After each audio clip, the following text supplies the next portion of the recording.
Good morning, folks. September climate report from NOAA is out. Link below for you to peruse. Got some good stuff in there. Coral sickening so rapidly it looks like contagion, but experts say it's the change in climate. Related article here on oceanic acidity. Starwater makes a return to the news, literally, and they also plan to look for H2O at the North Pole of the Moon. South magnetic pole of Earth is not shifting as much as the north, but it is creeping towards Australia, which is right up here. I show you this because the region took an unusually large earthquake in the 1200-hour UTC yesterday. We also had significant quakes in the Gulf of California, the oceanic spreading rift in the West Indian Ocean, and another near Antarctica south of the Americas. A 3.9 in Quebec is peculiar, along with that 4.5 near Algeria. Also had a 4.2 near South Island, New Zealand. Yesterday, we told you Olivia was toast. In addition to watching weakening rotation, we saw she was headed for cooler waters. That's a death sentence for tropical storms and developing cyclonic lows.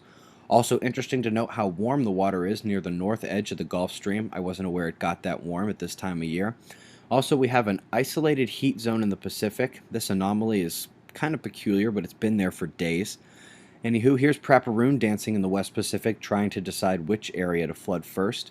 The two tropical lows in the Atlantic are a bit of a computer nightmare, and frankly, we don't know what either is going to do. Not so for Australia. You got more cold coming as that high pressure system brings all the cold north and sparks showers at the top edge there.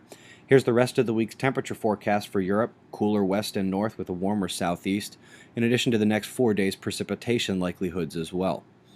We had yet another geomagnetic storm last night as the coronal hole stream really began to batter us.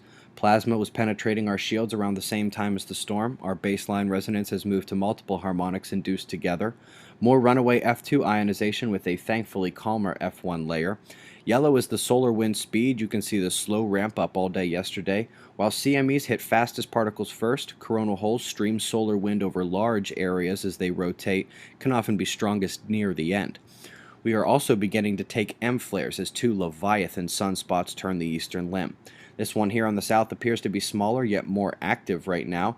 It's still behind the limb, just barely beginning to crest now. By tomorrow we should have a good visual intensity with a full magnetic picture a day later.